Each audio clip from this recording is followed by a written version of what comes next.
What's up, YouTube? Hope you're all having an awesome afternoon.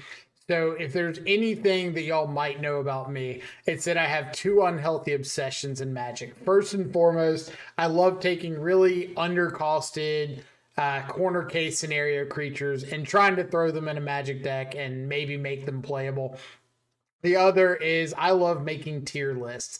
And today I get to combine both of those passions and hopefully put together a pretty entertaining video. So what we're going to be doing is taking every threat that I've played in a Dimir shell over the last some odd months, especially since the unbannings, a few before then, but we'll get to those later. And I'm going to be ranking them all. I'm going to be putting every card comparable to one another and give you a final breakdown of the pros and cons of each, how I think they stack up, and if I think you should be playing them. And hopefully you get some ideas from this. So there were 3 criteria to make it on the list. First and foremost, you have to be a threat. So I'm not including things like Narset, the 3-mana Narset, or Ashiok that can like lock your opponents out, but don't actually win the game. A threat has got to win you the game. There are 2 kind of exceptions on the list that might not actually win you the game, but effectively win you the game. And I'll point those out when we get to them. The second criteria is you have to have a blue or black pip in your mana cost. I thought about including things that we've splashed for before, like Grist or Ketramos, or colorless creatures like Hex Parasite, maybe Urza's Saga. But I thought the list would get far too expansive if I started including every little splash. So to keep it in the spirit of Dimir, I wanted to limit it to the blue and black pip threats that we had access to. And then the third requirement is I have to have personally played this card.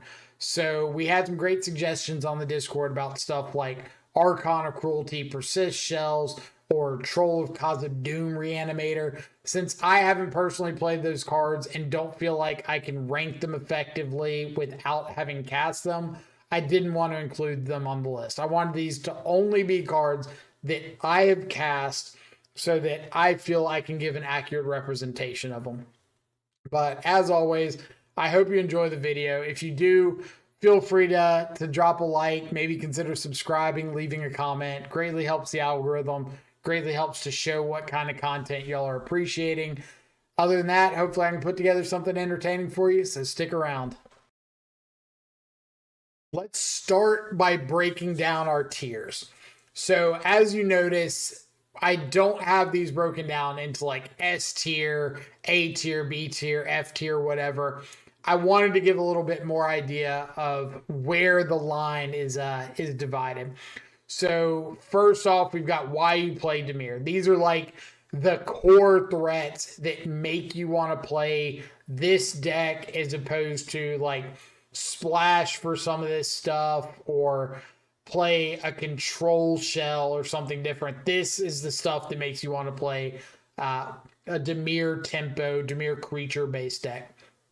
The best of the rest is kind of like our A tier. It's not quite S, but they're really good threats that you're almost always going to include. They get the game over with.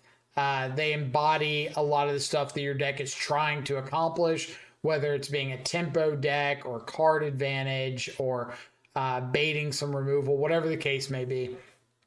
The third tier is our solid role fillers. These are the cards that serve a specific purpose and typically do a really good job of effectively filling that role. They might be sideboard sometimes. They might be main board sometimes. They might be fewer or more numbers depending on the meta, but they've got a solid contribution to make to how the deck performs. Number 4, or I guess this would be like our B tier or C tier, sorry. This is our corner cases. These are the cards that you might bring in if a very specific situation arises. You're probably not main decking them. They're in like the maybe board of your deck box, where if you walk into a tournament and you see a certain deck everywhere, these are the cards you're reaching for to give you a few extra percentage points. And then basically Boros. This is my F tier. These are the cards that I'm not registering. They made the list on a technicality, but they don't really solve a problem. They're not something I'm really interested in exploring further. And I think they're kind of best left on the shelf or in the trade binder, whatever the case may be. But they're just not something that I think is a direction we need to go with going forward. But as you can see, I've got my giant preview pane right down below. So we'll be swapping this around to see different cards as we get to them. So feel free to keep an eye on that. Pause the video if you're unsure of what something does. I will be going over every card as we hit it. And yeah, let's go ahead and hop into it and see what we think. Let's go ahead and start things off strong with Abhorrent Oculus. So the list is in alphabetical order. No real rhyme or reason to what's where other than that. So if you're wanting to skip around to a specific card, you can kind of find when stuff around it's been taken off the board. But let's just go ahead and get back to the Oculus part. 2 and a blue, 5/5 flyer, additional cost to cast it. You got to exile 6 cards from your yard. Beginning of your opponent's upkeep, manifest dread. So Oculus did a really good job of coming along and giving the Dimir shell an unfair start that it hasn't had access to before, with the ability to like Surveil over or Thought Scour over an Oculus, discard it to a frog, unearth it, and now you've got a really quick clock that's growing your board presence, clogging up the ground, really enabling you to out-tempo some of the faster decks in the format. And we definitely can't overlook it because of that. I do think in current modern, things have become a lot more combative to those unfair starts, more Relic of Progenitus in the main, more Soul Guide Lanterns, Emperor of Bones, all this kind of stuff that helps to mitigate Oculus's potential. I do still think it is like solidly an S tier. And I think for the purpose of starting off the video, it's going to be like the top thing because nothing else is on the board yet. But it's a reason to play Dimir. That's why we have this divide between Oculus and non-Oculus and the Dimir and Esper shells. And it's really a coin flip from one week to another as to which one's going to put up more results. Get back to the Oculus. So I do think that even if you're not a fan of Oculus at the moment, I didn't even know that resized it. Even if you're not a fan of Oculus at the moment, I do think that it's a very, very valuable threat to have access to, and one that I would definitely respect at any point in the game. But more importantly, it's a card that brought so many people to the Dimir archetype. Definitely can't downplay it, and yeah, it's sticking in this tier very, very solidly. Not much more to say about it than that. Number 2, we've got Boggart Trawler. It's a card that I've played more in like Shadow Shells, but I included those as well. Played it a little bit in some Unearthed Shells because it is a 3-mana threat with a nice ETB ability against some of the more grave-dependent decks in the format. I do think it is the worst of the 2 popular MDFCs, with Sink into Stupor being the other. I think the black mana is a little more restrictive on what it can allow you to do, not being used for Counterspell or Harbinger of the Seas, Murktide Regent, that kind of stuff. So I do think that the Trawler's a little bit lower because of that. It's good in like the Dothy shells, the black heavier shells. I just don't think that those shells have really done as well, or really like, I still got this Delver photo window up here. I don't think they've done as well at getting, at making a name for themselves as stuff like Oculus has. So I'm going to put Graveyard Trawler in the corner case specialist. I think it's a card that if you walk into a room and there's just like Esper, Gorios everywhere, Dredge, whatever, and maybe you're playing an Unearthed Shell, I can see you breaking out the Trawlers, but I don't think it's a card that you're going to include in your day-to-day with Dimir, and even though it does kind of fill a role, I don't think it fills that role as well as a lot of the other options you have access to. So I'll leave it in the corner case specialist. Next up, we've got Brazen Borrower. I've notoriously been a bit of a Brazen Borrower hater. I feel like bounce effects in general, if you don't have the ability to answer the thing when they come back down, aren't very effective. And a lot of times, if you're having to bounce something, it means you didn't have the answer when it first came down. I know there's some situations against cards like Leyline of the Void where you're never going to be able to answer a pregame Leyline with something in your hand, and Brazen Borrower being able to bounce that is kind of cool. But I think a lot of shells nowadays of Dimir aren't so weak to something like Leyline that they don't have to play Brazen Borrower if they don't want to. So I think this is going to be another corner case specialist.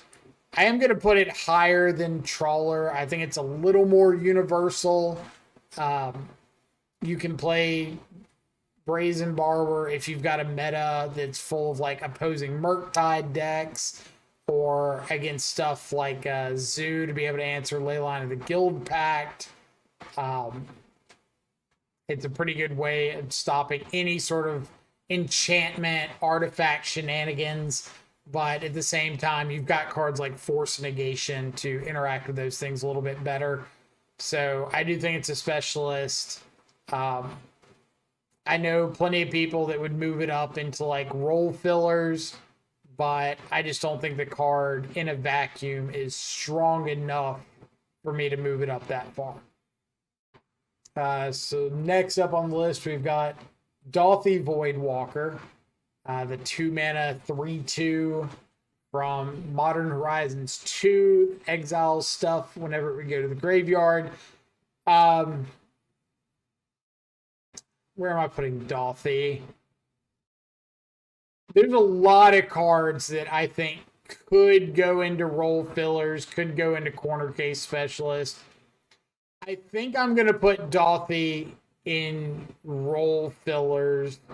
It's going to be like towards the lower end ultimately, but in the current modern environment, Dauthi has got a very, very specific role where it's a good threat to resolve into the Underworld Breach decks. It's able to exile stuff that they flip off of Malevolent Rumble. It's able to stop combo.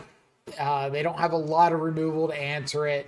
So it's got a really good, valuable bit going for it.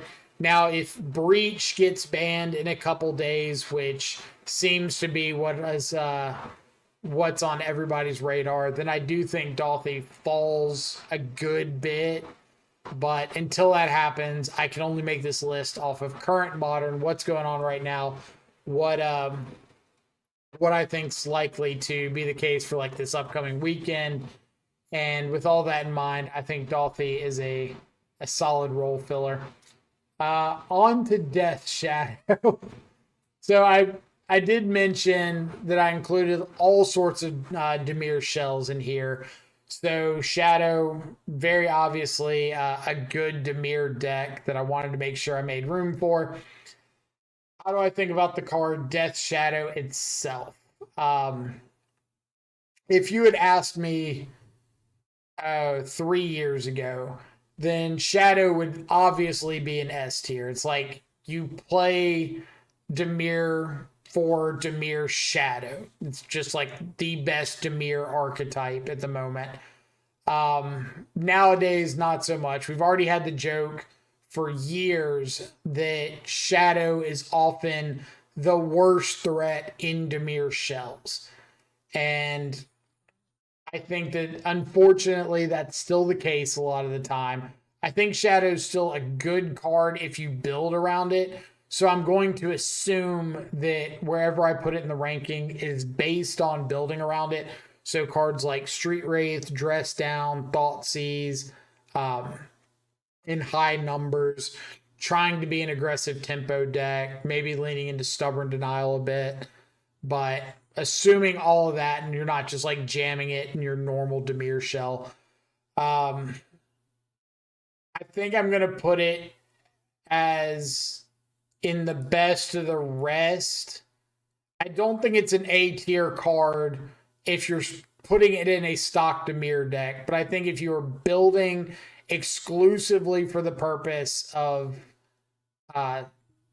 centralizing Shadow as one of your threats, then it does a very good job of just being an effective vanilla beater that gets the game over with, enables a bunch of cool cards like Stubborn Denial, and is a really good payoff for just like cycling through your deck with Street Wraith or Thought Seizing.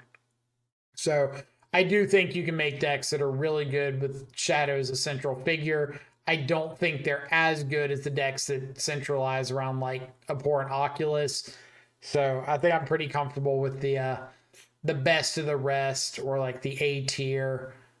Again, if you're exclusively building around Shadow. Next up, we've got Delver of Secrets, the notorious 1-mana 1/1 vanilla creature that has no other text and never does anything else, and that's all you get.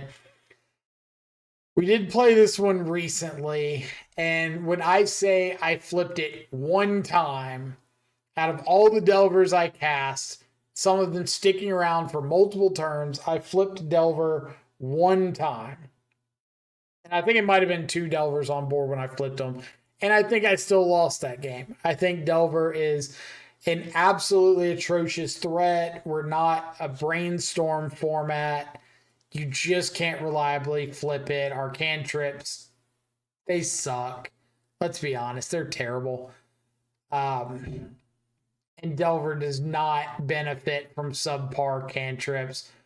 So I'm putting Delver in our basically Boros category. I think I would not register this card under any circumstances if I was paying to enter an event. I think the Delver meme dream has died back with Stoneblade in like 2012. Let it go. I know that's like all mean things to say about Delver, but Delver has earned its place in the basically Boros category over the last decade. Next up, we've got Emperor of Bones. Kind of cool new value piece from MH3. We played Emperor in like some Ketchermost shells. I think we played it a couple times in Unearth. It's an interesting card. I want to give it a little bit of a buff in the ratings because I do think it's really good with Ketchermost. Obviously, I'm not ranking Ketchermost in this list, but that doesn't mean we can't take context clues into effect when we're rating cards. I think that I'm going to put Emperor probably right around with where Dolphy ends up in the role fillers. I think its role is as a slightly disruptive card that like triggers Ketchermost every turn, helps set up the exile to get your Ketchermost live. Occasionally you'll hit something effective with its effect, but that's not really like why you're playing the card. I think it's a little bit generically better than the corner case scenarios where like Trawler is hitting the graveyard once. Emperor is a little more effective at like keeping some pressure on the graveyard. And if you adapt it, it can kill faster than Trawler. So I'm going to put Emperor below Dolphy, but I think they're going to end up pretty similarly in the rankings. Obviously, Grave Hate, very similar effects.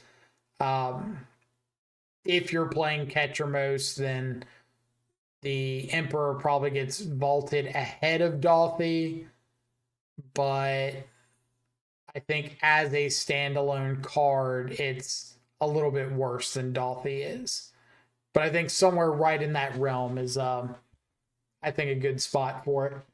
Next up, we've got Enduring Curiosity, which we did play. I think it was before the unbans, but we did play Enduring Curiosity.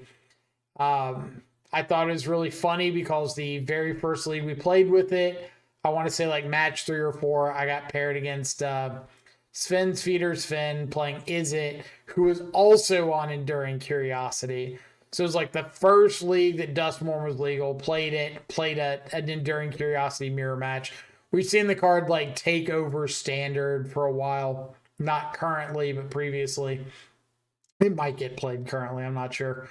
But cool card nonetheless. I think this is going to be like,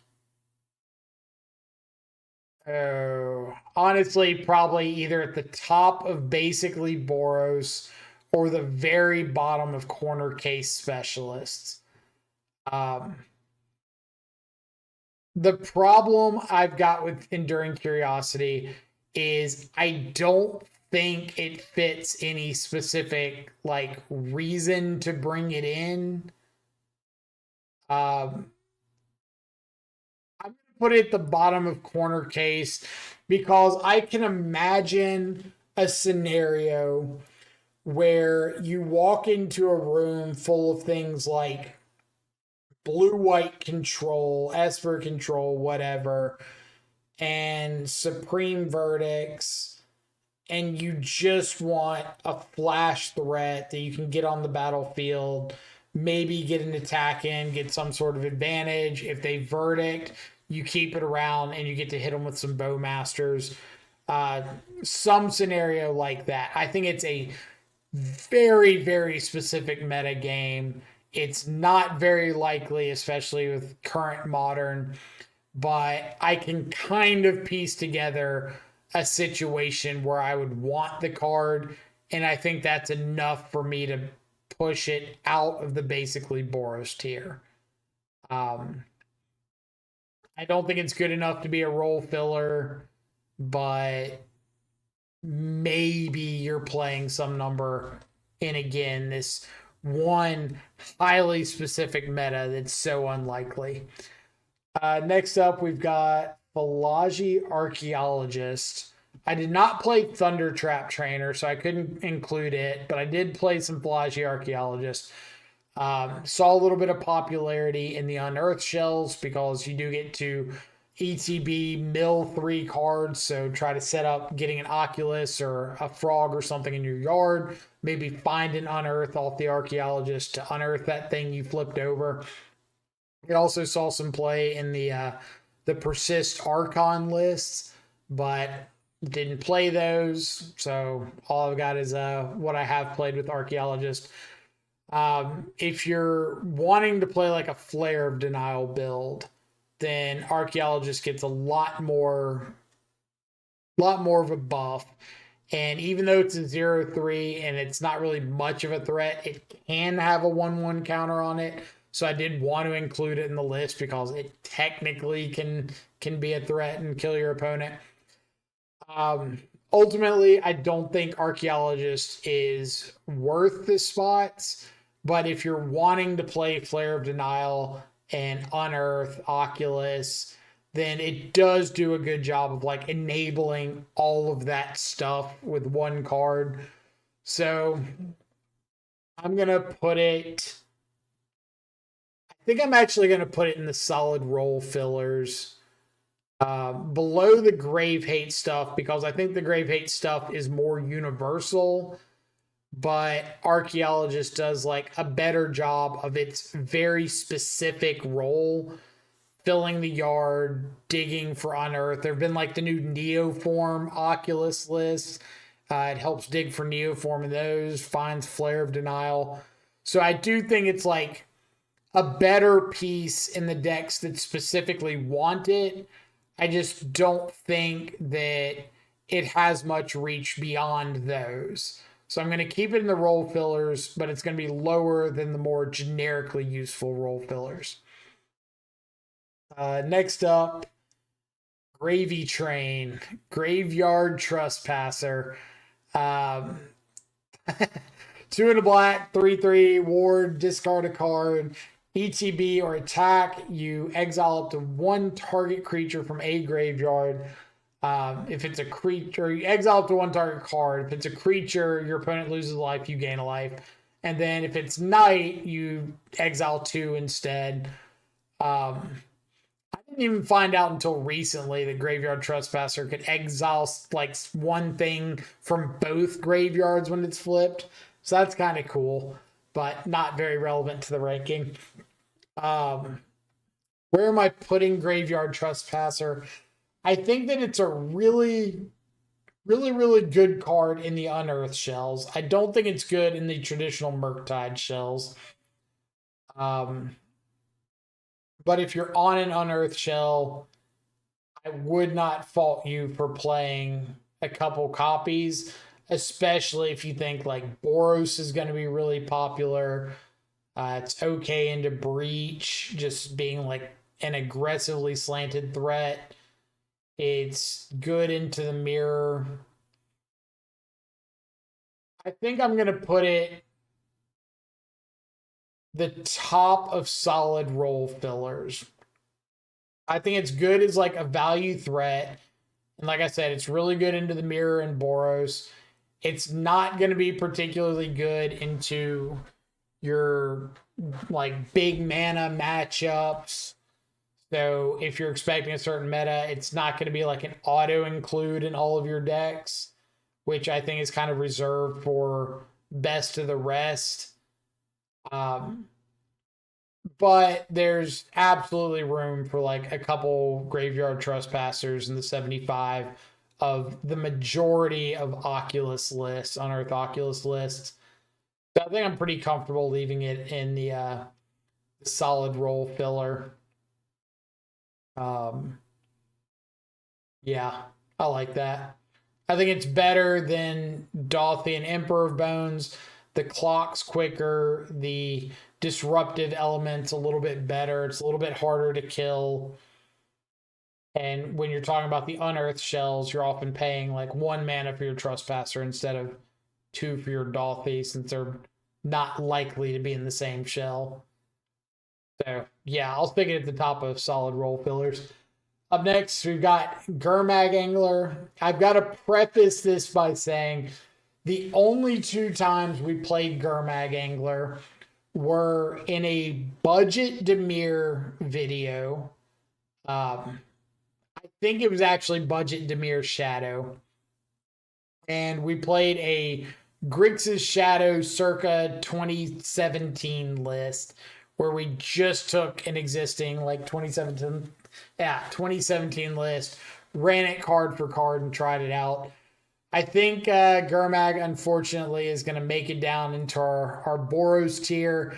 I think it's better than Delver, but if you're playing blue and black already, I think there is 0 reason whatsoever to play Gurmag Angler over Murktide Regent. Even if you're playing Shadow, you're probably already on Baubles and Thought Scours and whatever. Just play the evasive version.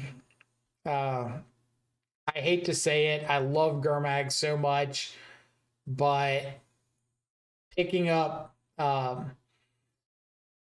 death to removal spells like Dismember that's everywhere right now and Unholy Heat with Delirium is just a lot more than you should have to ask out of a threat.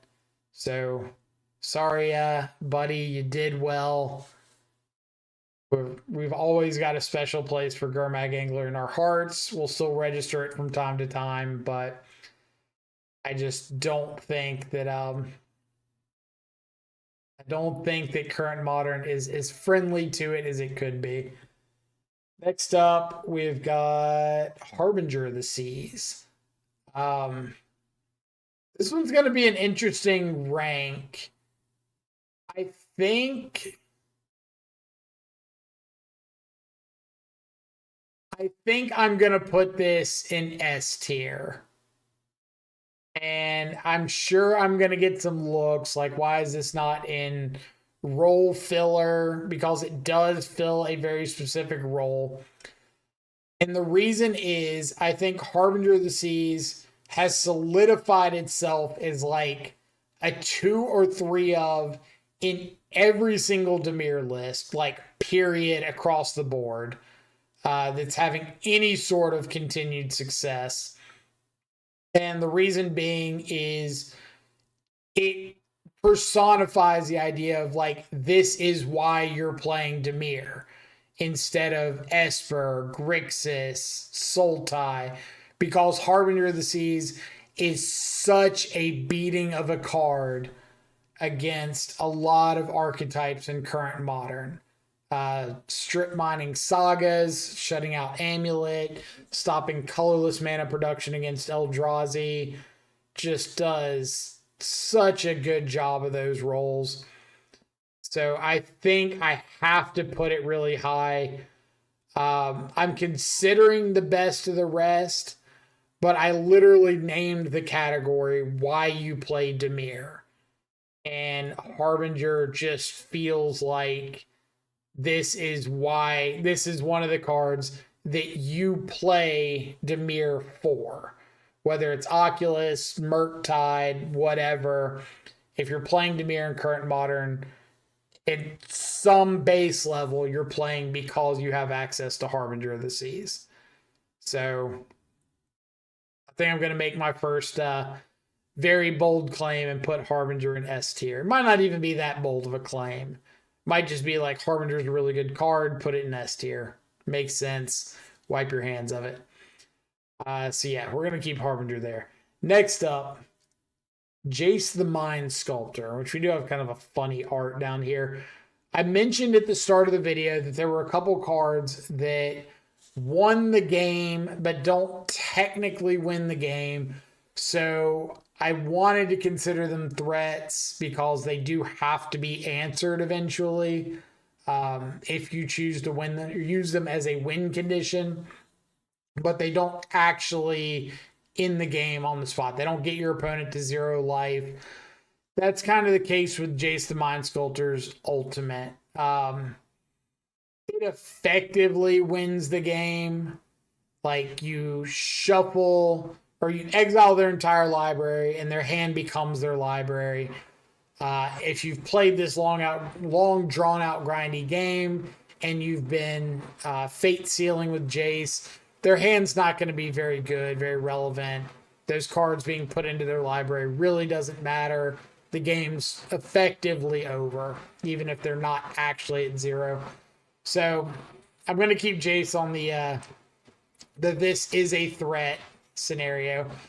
Jace has come up recently as a comparable card to Kaito Bane of Nightmares because it's a card you bring in against things like Orzhov Blink, against the Mirror control decks. Really hard to get off the battlefield, dodges a lot of removal, gives you a good good source of card advantage, something your opponent's got to deal with or will eventually win you the game. So I'm going to put it...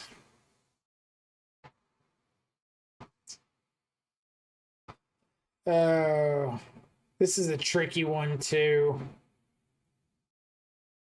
I want to put it as a role filler because I think that it's a card that obviously is like a specialist card against opposing control decks. But I'll go ahead and give this spoiler. I do not think Jace is better than Kaito. I 100% believe Kaito's better than Jace across the board. And I'll get to why when I get to Kaito, which is coming up pretty shortly. So I'm going to put Jace in the role fillers because it does have like the potential of a sideboard slot against a few specific matchups. But I definitely don't think it's like the better option. So Yeah, I'm pretty comfortable with that pick. I will say if you're a big supporter of Kaito, then you're probably not playing the first Jace until you've played like the second, maybe the third Kaito. In which case, Jace for you probably gets knocked down to a corner case specialist card.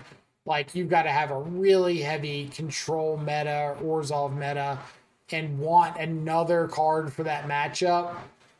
Um, but there's enough people playing like Jace at the moment that I kind of feel comfortable putting it as a role filler. Next up, we've got Kaito Shizuki, not Kaito Bane of Nightmares, but Kaito Shizuki, the 3-mana Planeswalker from Kamigawa Neon Dynasty.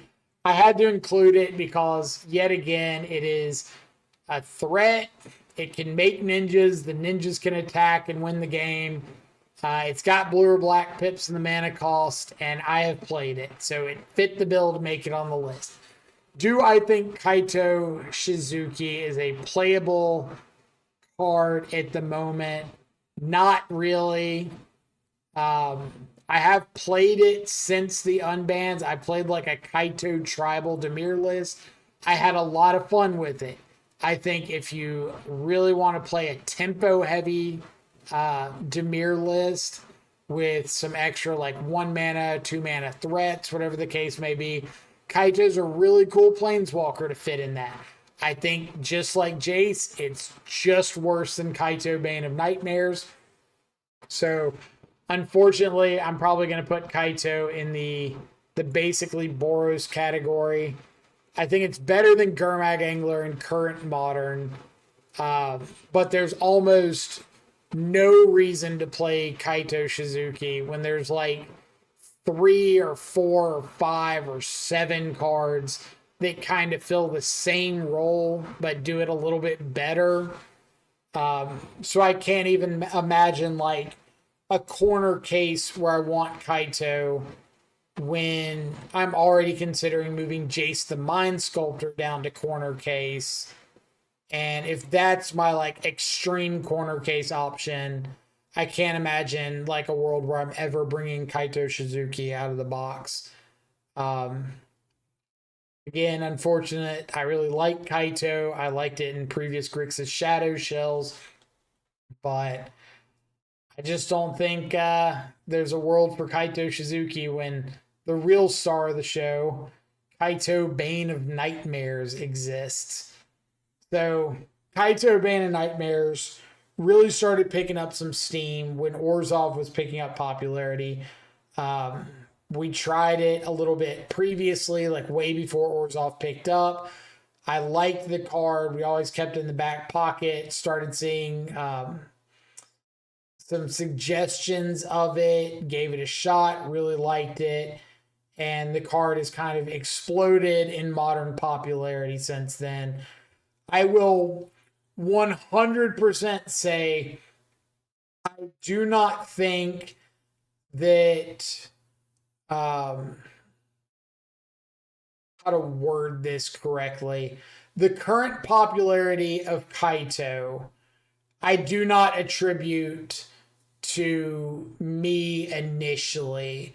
I think I started posting about Kaito a lot, and a lot of people followed suit, but I definitely picked it up from people like Pedro in the Metacord, the modern Metacord in the Shadow channel, saying that they were having a lot of success with Kaito against Orzhov. That's what made me take another look at it. I will say I played Kaito months ago and absolutely loved it and wanted to find a shell for it, but didn't think I could. I think we even tried it in some Oculus shells. So I've been a fan of Kaito for a while, but I would not have brought it back out against Orzhov if other players hadn't have before me. That being said, I absolutely think Kaito has earned its place in the Dimir archetype. especially if you're on a build with Bowmasters. Really, really good against the mirror, really good against any control deck. All the stuff I said about Jace, Kaito personifies that, except when I say Kaito is better than Jace, a big, big, big part of that is Kaito wins the game. Like, gets your opponent to 0 life. You attack with it. It's really, really phenomenal what all Kaito can accomplish in an even board state or an empty board state. So I think the fact that Kaito is really skyrocketed as a solid option beyond just like Frog and Murktide, Bowmasters, Tameo, whatever. I think I'm gonna fit it in the best of the rest. I think the card is really efficient. I think in the traditional Murktide shells, it does everything you want it to do. Probably actually putting it ahead of Shadow. Even like I think that Kaito does a better job on average than Shadow does in a shell devoted to Shadow. So that's why I'm putting Kaito ahead of Shadow and the best of the rest. I don't think it's like the reason to go Dimir like an Oculus or something is. But I think if you're in Dimir and you're in a Tameo or Bowmaster shell, I think Kaito is just so good of a threat that I definitely want it up there on the tier rankings. So yeah, I'm gonna keep it currently at the top of A tier, and we'll see if that changes in any way as we keep going down the list. Next up, we've got Kiora the Rising Tide from Foundations. When Kiora came out, there was a good bit of excitement about it. It was like, here's an unearthable threat, allows you to look through your deck a little bit. It's not difficult to get 7 cards in the yard and attack and make your 8/8. As Kiora started getting tested, I think a lot of the flaws in the card really started to show up. For example, the octopus you make isn't tapped and attacking. It's just, here's an octopus into turn or on combat. It's legendary, so you don't get to make another Oculus next turn. You can like attack with that one, but if you attack with it in the Kiora, you can't like make another octopus to replace it post combat. It would come in and immediately die or kill the one that's attacking. It being a 3/2 for 3 mana means like Orcish Bowmaster in response can be a nightmare. You play your Kiora, unearth your Kiora, they Bowmaster, they get to kill the Kiora and ping you. And it's really bad like tempo play into those situations. As far as ranking Kiora, I think I gotta fit it in basically Boros. I'd probably even put it below Kaito. A little bit better than Gurmag Angler because I think in a meta where Bowmasters is non-existent, if Bowmaster got banned in the future, whatever, maybe it gains a little percentage point there. But I don't think the card is very good, and I think it's really shown that all the things people thought were going to be like pluses about the card ended up being negatives at the end of the day. I know Standard plays Kiora a bit. It's cool to set up or abhorrent Oculus with that, but we're not Standard. We live in a world of Bowmasters and no guaranteed graveyards, especially with all the grave hate going on right now. So I think Kiora is pretty aptly placed down in basically Boros. Let's move on to Ledger Shredder. Ledger Shredder, 1/3 from New Capenna. Whenever a player, either person, casts their second spell each turn, Ledger Shredder connives. I'm sure a lot of you played in the blue-red Murktide heydays. and got to see Ledger Shredder with Dragon's Rage Channeler Bobble, with Expressive Iteration, all that stuff, and really got annoyed by the card at least a dozen times. We're definitely not in that modern anymore. I think that Shredder is cool. It's cool, like card advantage piece, is a little bit of a slow clock. It has gotten a little bit of a knock out of the format because of stuff like Orcish Bowmaster. I don't think Bowmaster is as good against Shredder as some of the Shredder haters believe, but I don't think the bird is coming back into modern anytime soon. So I am going to put it... I'm going to put it in the basically Boros category as well, but like ahead of Kaito. I think it's better than Kaito. I think that if you come up with a shell with like Ledger Shredder, Nethergoyf, Mishra's Bauble, you can kind of put together something cool there. But I really think that Tamiyo does like...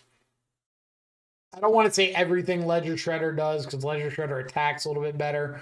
But Tamiyo is like a better clock for an X3 flyer that deals with drawing cards and provides a more consistent win condition. So I think Tamiyo is just like Ledger Shredder, but better, more efficient. And yeah, there's just like no reason that I would want to play Shredder over Tamiyo. And most of the cards that I think about when I think Ledger Shredder, like Mishra's Bauble, I just think are better in a Tamiyo shell. So Ledger Shredder, unfortunately, I think kind of knocked out of the format by Tamiyo's introduction, by Bowmaster's introduction. And so I'll keep it down there. Now we've got a current kind of question mark one. We've got Malcolm Alluring Scoundrel that we did just post a Trophy League video with like earlier this week.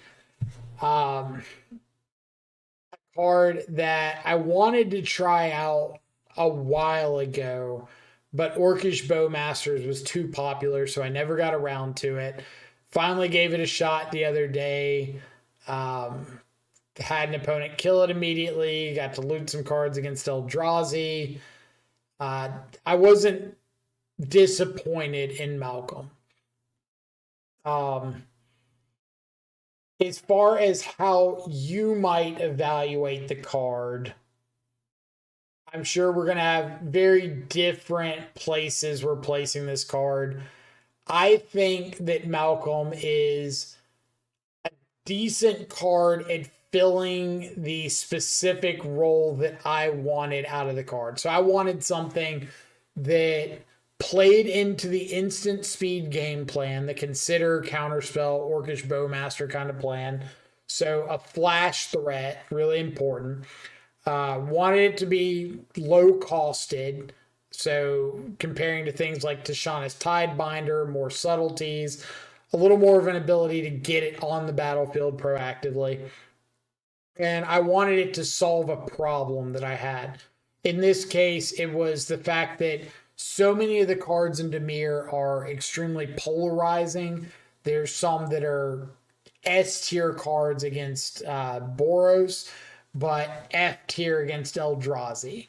S tier against Amulet Titan, F tier against Breach. And it just goes like really back and forth in the main. And so Malcolm's ability to kind of loot away some of those dead cards in a matchup, try to find some more interactive spells, I think was a really cool experiment that I wanted to test. And it did that job for the most part. I didn't get enough games in with it to really like stake a spot on the list with it, but enough games to kind of feel like I got what I wanted.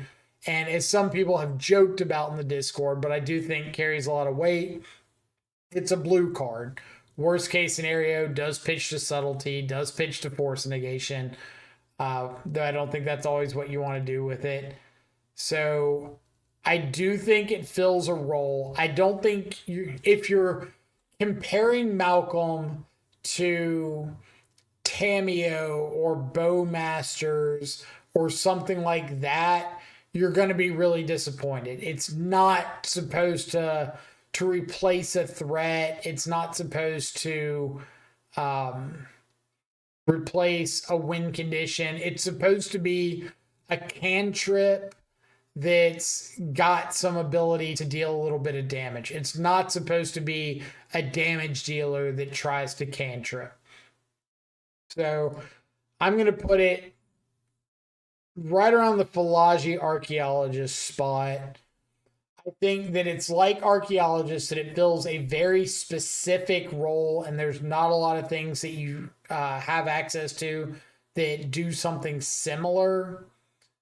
But I do think it's better than Archaeologist. It's just like a generically good card. I don't think it's as good in a vacuum as Dolthy or Emperor of Bones, but it's right around Jace territory in that I want it to do a specific thing, whether it's beat Orzhov or try to like proactively loot away dead stuff. I might actually put it above Jace.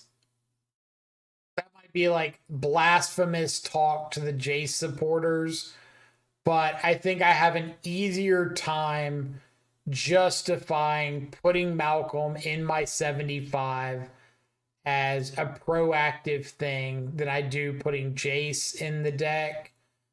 They both like fold horribly to Bowmasters, so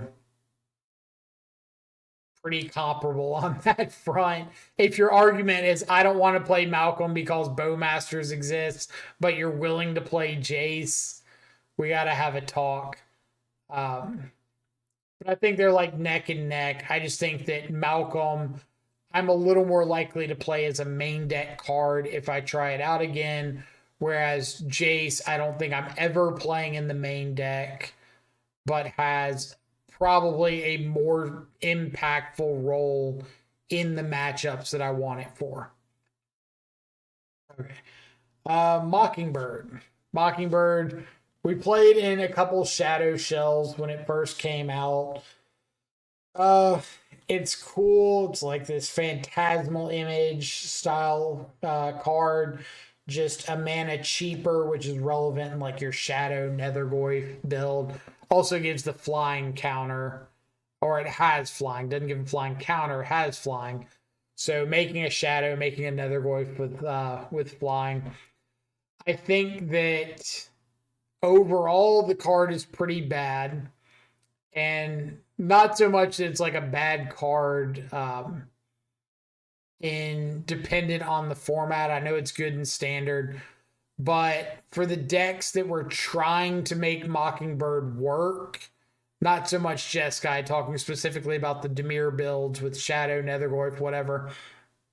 The argument was always like, you get a flying Shadow, you get a flying Nethergoyf, whatever. But if you have a Shadow or a Nethergoyf that's surviving, or a Frog that's surviving to be copied, you're probably just winning the game with that base threat anyway, and really don't need an additional one. I'm sure there's people that have had some amount of success with Mockingbird, so I don't really want to put it in the Boros category, but I am going to put it like really, really far down in the corner case specialists. Maybe there's some metas. I'll put it above Enduring Curiosity just to appease the people. I think there's some corner case scenarios where like you're wanting to play a very, very heavy creature build of like Dimir Shadow and Mockingbird being a 1-mana 1/1 flyer. Some amount of the times is something you're interested in for whatever reason, and maybe that's when Mockingbird comes out of the trade binder. But I do think it's like really not a good card in Modern. Next up, we have got what I would argue is the second best threat in all of Dimir, and that's FrogTide. We're just gonna go ahead and put it up here over Oculus. Oculus is a little bit easier to build around, but I think FrogTide is like way, way, way more powerful than individual card. Not only does it get bigger, but dodging Unholy Heat, Fatal Push, Dismember, Skyclave Apparition, which still sees some play in the Orzhov shells from time to time. Doesn't need as many cards in the yard as Oculus to hard cast. Can be hard cast for less mana. Can grow bigger if something gets exiled later on or something gets returned with Tamiyo later on. Just like every box you want to check for a threat when comparing Murktide to Oculus gets checked for Murktide, even if they don't all get checked for Oculus. They're both weak to like the same things, but the upside on Murktide is just worlds higher than the upside on Oculus. If the Neoform lists really take off, then maybe Oculus gets the bump later on. But for now, I think Murktide is just like the reason to play Dimir, Orzhov, Murktide, or FrogTide, or even Oculus. Such a good threat. Criminally undercosted for what you can get. Being a potentially 2-mana 8/8 flyer in your deck that can also hold up Counterspell or Subtlety or whatever. Being pitchable to those cards. The synergy with Psychic Frog. Like, this is just cream of the crop, get people dead card. So many times Murktide comes down, it's just 2-turn clock, game's over. So really hard to fit that anywhere other than S tier and the current top of the rankings. Next up, we've got Nethergoyf. We've seen some players playing like Nethergoyf Saga lists recently with Kozilek's Command. And I think that card or that deck is kind of cool. I don't think I want to register it, but I've had a lot of success with Nethergoyf. Like, I won my first RCQ of this past season with Dimir Shadow running Tamiyo and Nethergoyf, having access to Street Wraith, Mishra's Bauble, all that sort of stuff. And so I do think Nethergoyf is a very, very strong creature. I think I'm going to put it as a role filler. Like, the role for it is you want to play a Dimir Tempo deck, and it's just like a cheaply costed creature that can get up to a reasonable size. The reason I don't want to put it in like the A tier with Shadow is because it depends on a lot of factors outside of your control. With Shadow, you can fetch Shock Thoughtseize, fetch Shock, play a Shadow. That's it. I controlled all of that. I got to do those things. I got to decide that was the right play, and I played my Shadow. With Nethergoyf, you start running into this situation of, well, I'm going to fetch Shock, play my Nethergoyf, and my opponent played a Relic of Progenitus, and now my Nethergoyf is just useless. Or if they played a Relic into my Shadow, I just don't care. Doesn't matter, doesn't affect me. So I think the fact that there are a lot of like Grave Hate pieces in the main at the moment does make Nethergoyf a bit worse. I think I'm going to put it below Emperor of Bones, ahead of Malcolm. I think that Nethergoyf is like a more proactive card than stuff like Malcolm, Archaeologist, Jace. But the fact that it's not as universally useful as Gothy Emperor Graveyard Trespasser. Means that if you're building around getting card types in the yard and you want Nethergoyf, it's a really good threat. But again, there's always the chance that your opponent can just play a very main deckable card right now to kind of shut it down. And that uncertainty, I think, puts it lower on the ranking than some of these other like grave hate pieces. Yeah, I like that spot. Next up, Orcish Bowmaster, card that some people have called to be banned previously. A card that, spoiler alert, if I had my way in Modern, would probably be banned as well, for the sake of format diversity. But it's not, so we're going to talk about it regardless. The 1 and a black, 1/1 with Flash from the Lord of the Rings set. ETB, ping something for 1, making amass orcs 1. Then every time your opponent draws, except for their first card they draw on their draw step, you ping them again, or ping something again, and amass orcs 1. Definitely a defining card for Dimir at the moment. I think Dimir is like the only relatively tiered deck, relatively popular deck that's running Bowmaster. You can make an argument for Hollow 1, some versions of Hollow 1. Orzhov from time to time will run some number of Bowmasters. But I think that Dimir is like the only deck that you have a lot of results showing up with 4 copies of Bowmaster in the deck. So you could, like Harbinger, argue that Bowmasters is a reason to go Dimir, but I think the card is a little more universally accepted in other decks. We've seen like Mardu Energy show up with Bowmasters. We've seen like Necro Dominance lists with Bowmasters. So it's not as much of a reason to go Dimir as it is just like a good card for Dimir to have access to.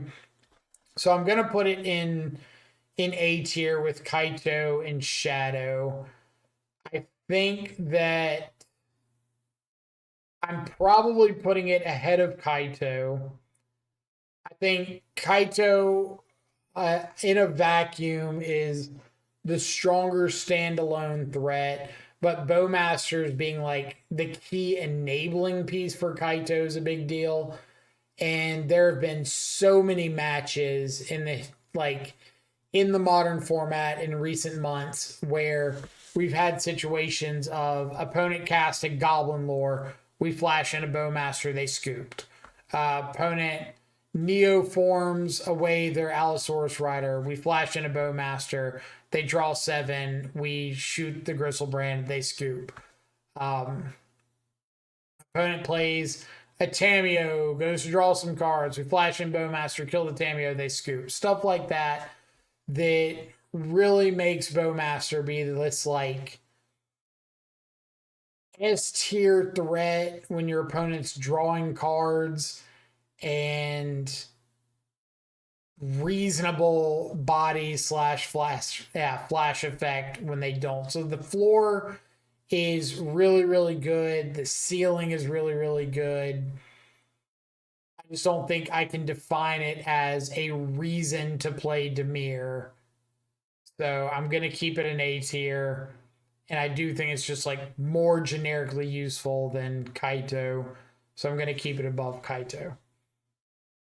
Next up, Overlord of the Baelmerk. Only played Overlord a couple times, so I know some players like BFG have played Overlord a lot more than I have. They're going to have much better opinions of it. I'm going to put it in the corner case down here with like Brazen Borrower. Probably better than Trespasser, better than Boggart Trawler, worse than Brazen Borrower. It's useful if you want to like fill up your yard a little bit, maybe get back a Murktide, get back a Frog. The problem that I have with the card is it's set up in a deck that doesn't really do a good job of taking advantage of that setup. Where something like Philology Archaeologist, we've got a lot more instants and sorceries than we have creatures. So it does a little bit better job of like replacing itself. Overlord, we're a very low creature count deck. You can use Overlord as like a pseudo reanimate where they kill your frog, you Overlord, get your frog back, replay it. But the majority of our deck is focused around the idea of like getting our frog down and protecting the frog. So you really don't want to include main deck inclusions or even sideboard inclusions that don't synergize with your main game plan, which is not letting the frog die. And by playing Overlord, you kind of risk replacing cards that help your frog not die with cards that are good only if your frog dies. But that's not what you're trying to do, and now you're just making like two game plans that aren't really seeing eye to eye.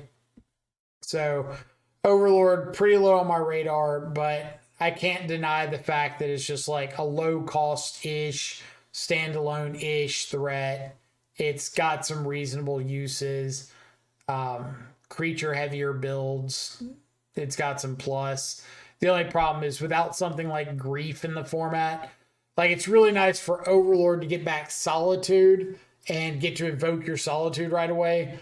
But with us losing access to Grief, not as effective of a play pattern. So usually playing out your Overlord on turn 2 is just like taking out your entire turn 2, and saving your Overlord till later is playing into a game plan that you don't really want to be playing into, which is they kill your frog, but you don't want your frog to die. Okay, next up is Phyrexian Crusader, a card that when Boros was really popular and Oculus was taking off, people were unearthing Crusaders, using that to attack through. Boros couldn't get it off the battlefield. You just get to keep swinging until they die. Maybe spot removal, counterspell, some stuff along the way. But being like a 5-turn clock against Boros was a pretty big deal. I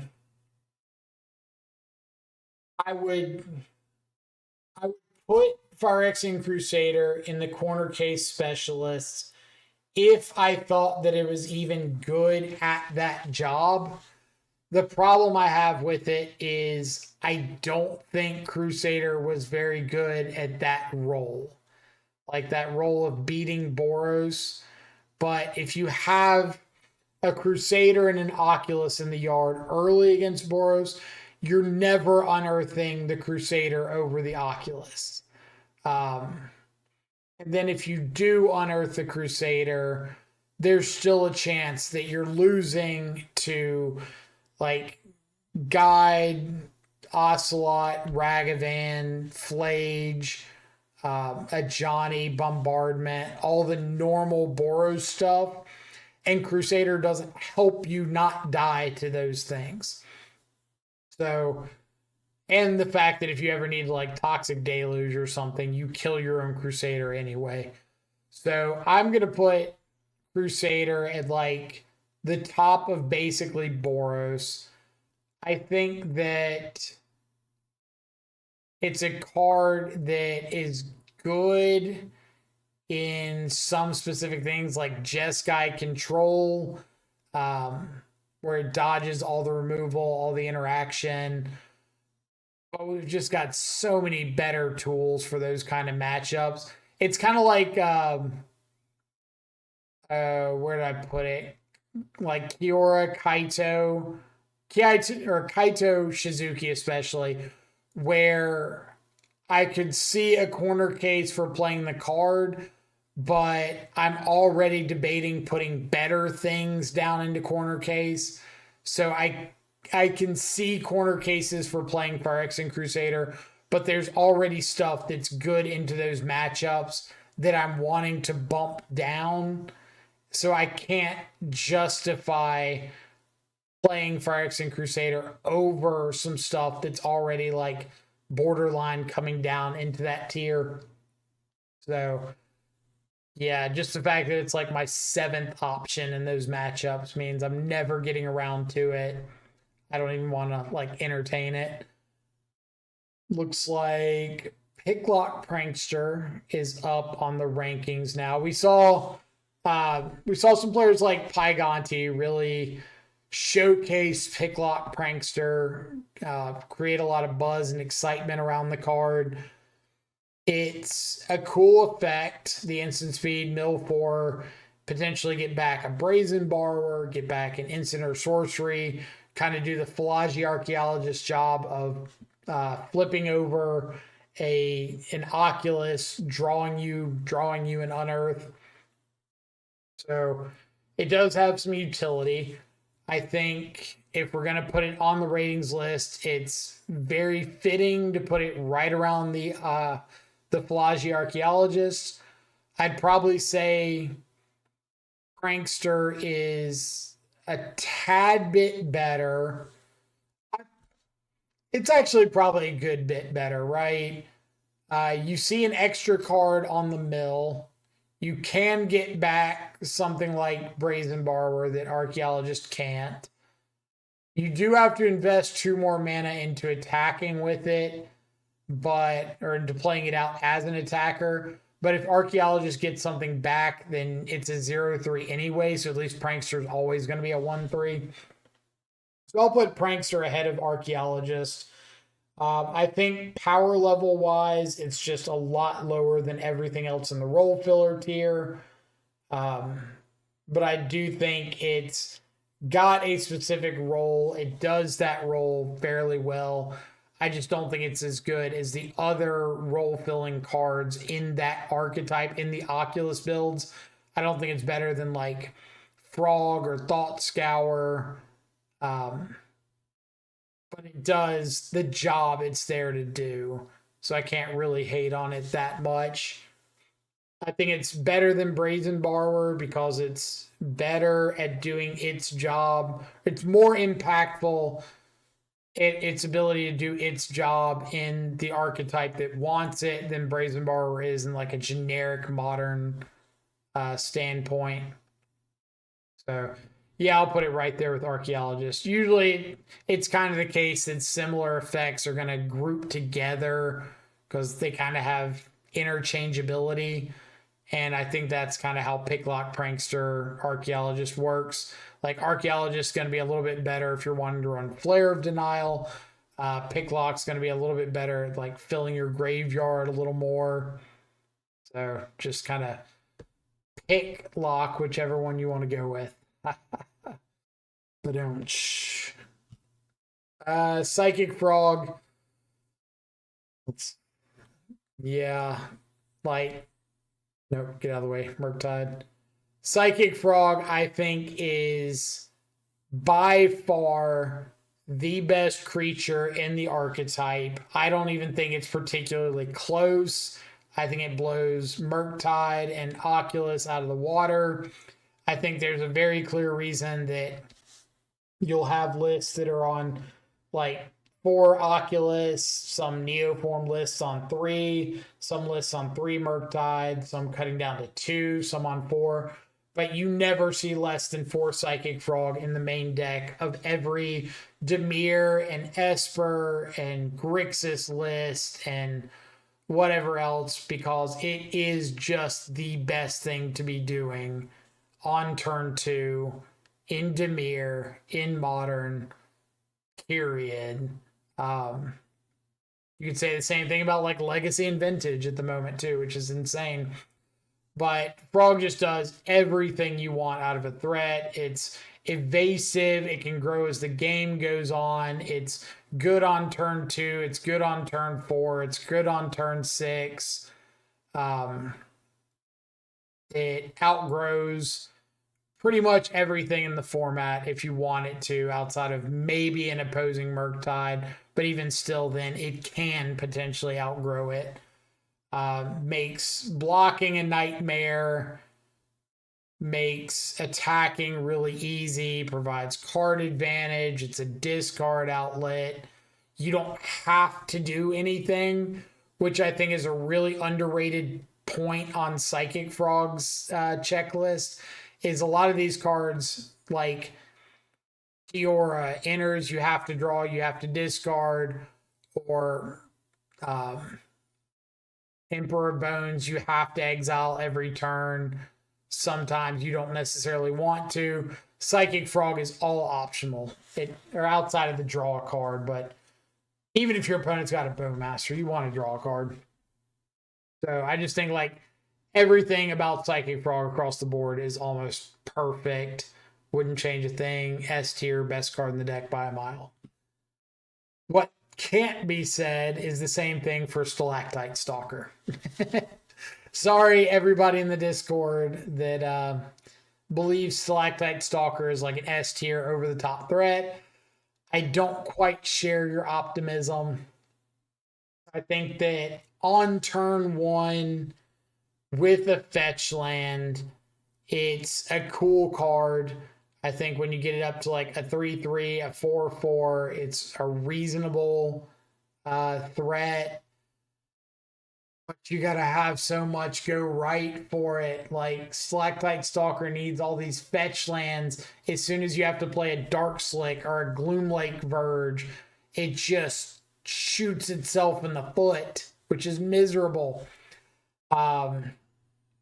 It's kind of like along the lines with Kaito and Mockingbird, where if you've got a really heavy Kaito Shizuki, and Mockingbird, where you've got like a really creature heavy list, maybe you can find some room for Stalactite Stalker. I just think there's never going to be a point where it's one of your top like 5 threats in your deck. So I'm going to put it over with Mockingbird. I think it's ahead of Mockingbird because it's a little bit better on like turn 1. Grows a little bit more if you don't have anything else growing it, but I just don't think it's a good card. I know I'm gonna get roasted, but I just don't see the vision with it. It's got like a Delver-esque feel to it, except it can get a little bit bigger, a little more consistently. You can use it to pick off something. Like this, I think, is my biggest drawback to Stalactite Stalker, is I can use it as a removal spell to take out a 1/1 or some amount of times a 2/2, maybe on very rare occasions a 3/3. The issue is that's just not killing anything in Modern. Like I can play it out on 1 and try to grow it to kill a Tameo on turn 3, but my opponent's just flipping Tameo by then. I can play it out on 1 to try to grow and kill an Imri, arguably like the lowest defensive creature in the format, and I can't sack it until turn 3. So that Imri's already gotten probably 2 activations before I can even kill it, and I'm giving up my entire turn 3 to do that. The Menace is a little bit of a redemption on it, but it's just not consistently growing. And even when it is, you're talking about if you add a point of power every single turn, on 2 you're attacking for 2, 3 for 3 is 5, 4 for 4 is 9, 5 for 5, turn 6 you're killing. With a Stalactite Stalker on turn 1, assuming it hasn't been interacted with, and assuming you are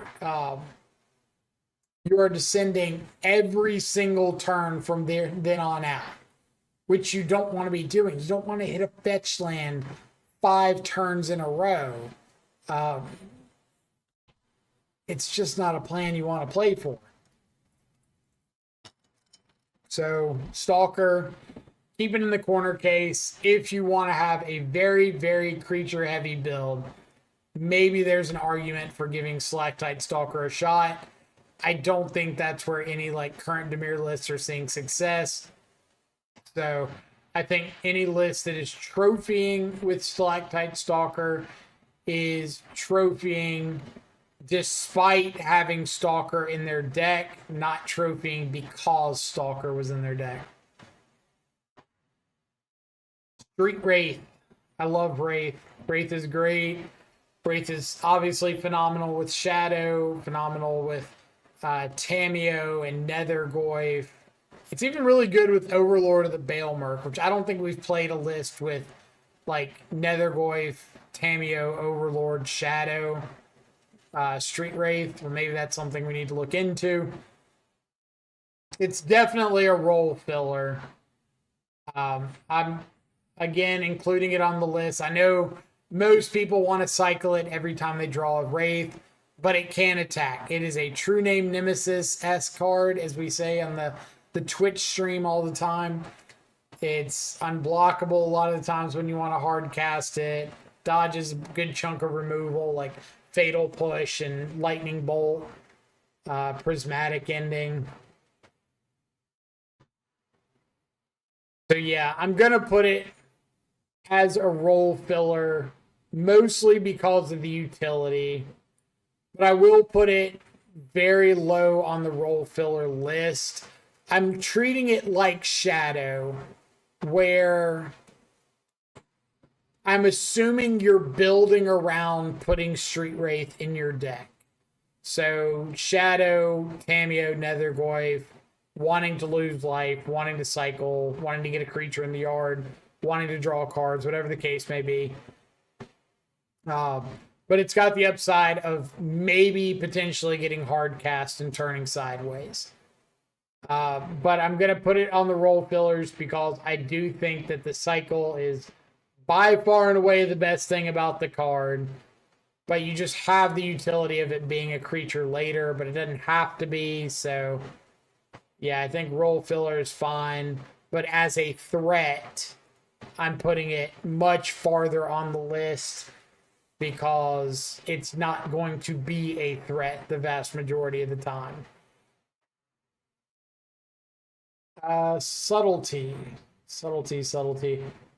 Funny that Subtlety and Street Wraith kind of come back to back because I do think they're very similar in the idea that playing it out as a threat is cool.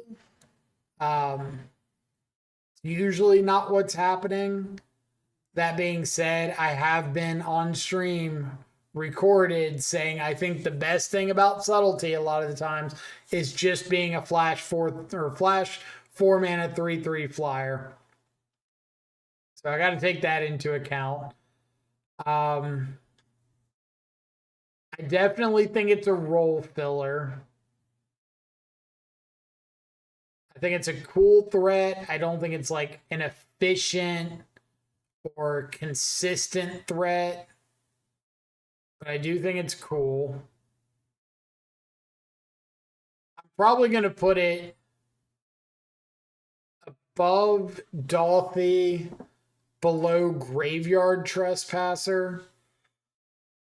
I think Trespasser's like a little more consistent in a vacuum. Subtlety does pitch to Force or another Subtlety. There can be a lot of cases where Subtlety is excellent, like against a Scion, a Draco on the draw to buy you a turn to counterspell. In the same vein, like an Overlord of the Baelmerk on the draw, Ragavan on the draw if you got a Bowmaster, stuff like that. There's a lot of cases that Subtlety fills a very unique role. So I definitely do believe role filler is the right tier for it. I think it's more generically good than Dolphy or Emperor. Especially if you're really heavy in on the flash game plan. But I do think Graveyard Trespasser is more impactful just as a generic main deck card. So yeah, I'm kind of happy with subtlety where it falls here. All right, I like it. Next up is Sphaloon, whatever we're calling this thing, of Sea and Sky, the 3/4 merfolk that Hummingbird has been telling everybody is S tier. Um, the indestructible text doesn't really matter. You could run a bunch of Harbinger of the Seas, Tishana's Tidebinders, maybe get it online, Kiora, but realistically, that's probably not happening. The important text is the second line. The whenever Sphaloon attacks, draw a card. So the argument being that it's kind of like Psychic Frog 5 through whatever. Just some sort of card advantage by having this out, attacking with it. There's not a lot of modern that's standing in the way of it when it starts swinging, but there are a few things here and there. Not having evasive or any sort of evasion is relevant.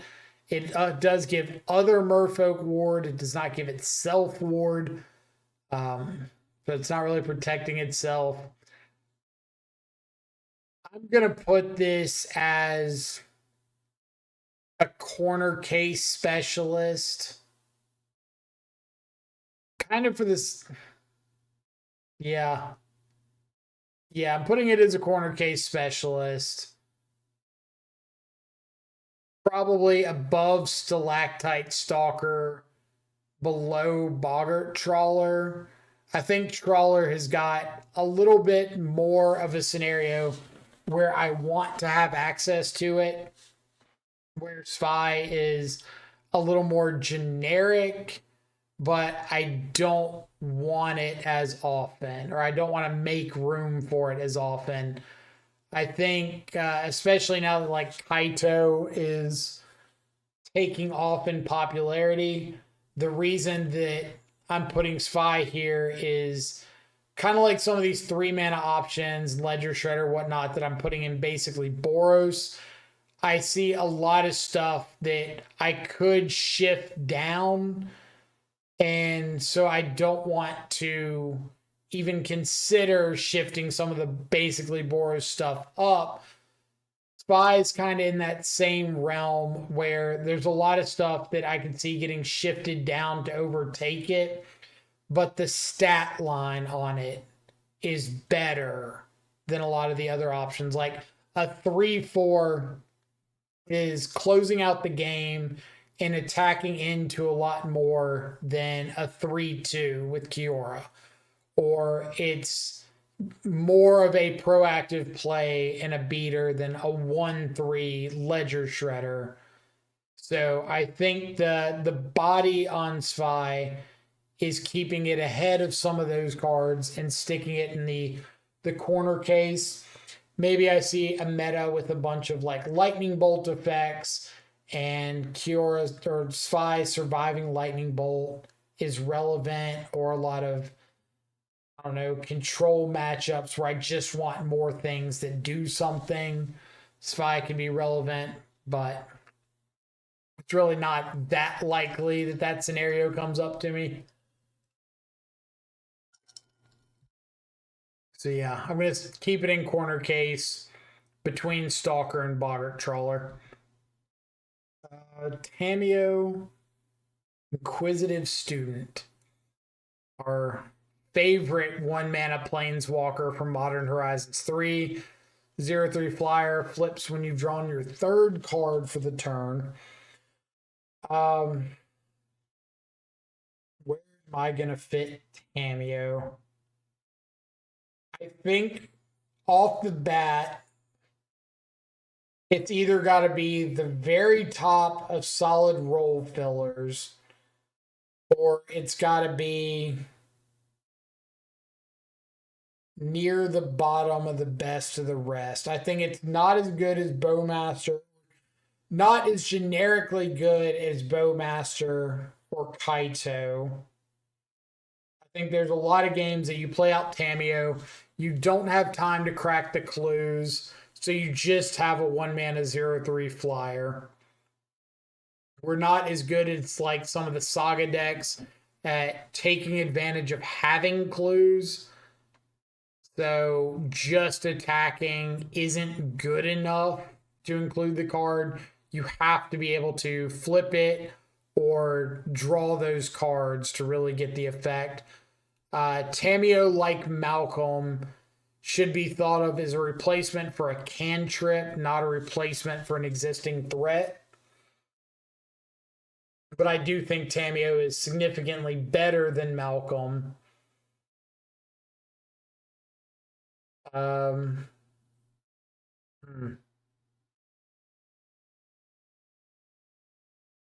think I'm going to put Tamiyo in the best of the rest, kind of for the same argument as Shadow. I think if you build your deck with the express purpose of taking advantage of Tamiyo, whether it be free cantrips or just slotting in an extra consider, preordain, cling to dust, whatever, then Tamiyo has got a lot of usefulness as a win condition against board stalls.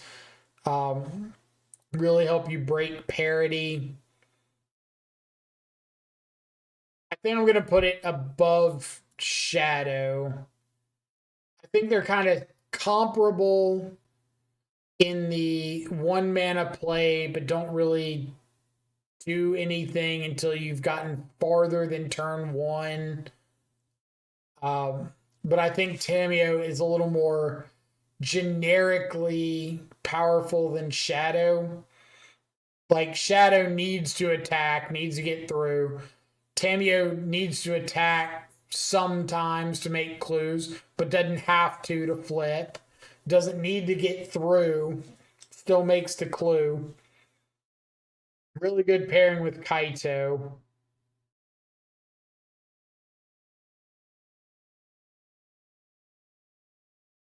Yeah, I like that ranking. I think that it's good enough to be main deckable in the majority of Dimir shells. I don't think you have to. But I think this opportunity cost of including Tamiyo in your deck is a lot lower than the opportunity cost for some other threats like Shadow. And again, it gets a buff because worst case scenario, it pitches to subtlety or force a negation. Tushana's Tidebinder. I've had a little more talk about Tidebinder recently with the new Ugin getting spoiled. If we see more Eldrazi cast triggers come along, Consign right now is like our only good way of answering those. Tidebinder might get a buff in value after the Tarkir set releases if Eldrazi ends up being like tier 0. So it's definitely going to come down to role filler or corner case specialist. I think I'm going to put it at the top of corner case. Consign to memory just does Tidebinder's job, but explicitly better. Much cheaper. A lot of times can just counter the thing, where Tidebinder, you still have to deal with the Ulamog body or the Emrakul body or Devourer body, whatever the case may be, even if you countered the trigger. So I definitely don't think it's replacing Consign ever. But yeah, I think that if the goal is to shut down the ability of something that Consign, or if the goal is to shut down the ability on something that Consign can't keep off the board, then Tidebinder is your next best option. So it's, again, a very specific role, but I think there's more generic uses to Tidebinder than there are stuff like Brazen Borrower.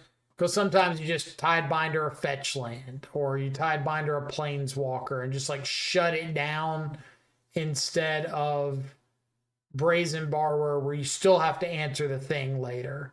Tidebinder kind of like answers the problematic part of the thing. So yeah, I like that ranking. Next up, Undercity Informer. Since technically it fits all the criteria of I've played it, it has got a black mana symbol, it's got power, it can kill your opponent, even if that's not the goal. I guess its ability can kill the opponent as well. But Undercity Informer was a creature that we played a little bit in Oculus when Belcher was like tier 1, arguably tier 0. You can unearth your Undercity Informer, pay 1, sack it. Your Belcher opponent reveals cards until they reveal a land. They don't have any. They just mill themselves out and then proceed to draw on their next draw step and lose the game. So if you're expecting a bunch of Belcher, Undercity could be a card you want access to. There is literally not another matchup in Modern that you want Undercity Informer for. It is exclusively Belcher. That's it. Nothing else. Do not touch it for any other matchup. But it is pretty decent at doing its job against Belcher. So I want to put it in the corner case because it does have a very specific role. I have to put it like towards the bottom. Maybe I put it in the Stalker Mockingbird section because like it's got a more specific use than something like Enduring Curiosity. It's not as generically powerful as Boggart Trawler or Brazen Borrower, Overlord, whatever. It does just have like a very specific scenario you want it in. But it's just not good against like anything else, where I think Spy and Stalker and stuff could have some use against other things. So yeah, I think I'm going to put it below Stalker and Spy from purely deck building considerations. I think the things higher than it, you'd be more okay putting in your deck in general. But I'm going to put it higher than Mockingbird and Enduring Curiosity because of the fact that it fills a specific role. Like a very, very specific role. And then last but not least, we have got Volatile Storm Drake. Which I'm including in here. It's all a little bit of play during like the Nadu era. I think we played it like once after that, but its usefulness is just like completely fallen out of favor. All the stuff that you could kill, like if you get to take a what's it called, a Yawgmoth with it, it looks pretty okay. But it's just so much worse than all the other options you have of dealing with Yawgmoth, including stuff like Stern Scolding, Pithing Needle, Fatal Push, Dismember, all that. So I'm going to put it in the Boros category and probably like... probably right around Kiora. Like a little bit better than Kiora. It's an evasive flying threat that doesn't die to Bowmasters. Where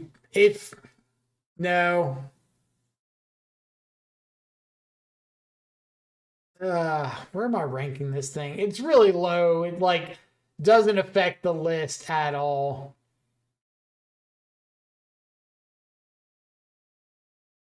I'm going to put it below Gurmag. It's a bad card. The fact that it's hexproof from activated and triggered abilities instead of like hexproof from spells really hurts it. Yeah. The fact that you have to change or exchange control, you can't just like play it out as a 3-2 flyer if your opponent's got something. Yeah. Better than Delver because at least it can be a 3-2 flyer. Delver can't even be that much. So I think that's where I'm going to rank everything. And I feel pretty confident about this list, honestly. I thought I was going to be a lot more unsure, but I think stuff naturally slotted where they are. Um, if you want to look at it purely from a ranking standpoint, top to bottom, it's building with this card in mind. It's like a formula where you take into account building with this card in mind, its effectiveness when it does what it's supposed to do now that you've built around it, how it interacts with like current modern, and how it compares to the other options you have available.